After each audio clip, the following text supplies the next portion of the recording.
Бишкекте 203 маршруттук каттамдын айдоочусу коляскасы менен балалуу аялды унаага түшүрбөй койгон.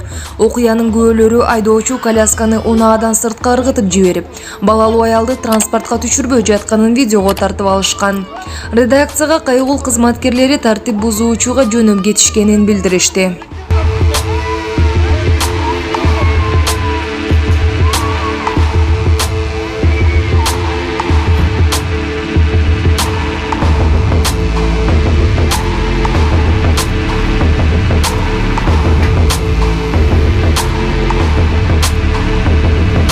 Нурлан Мотоев мени шайлоого катыштыргыла, мени эл колдойт.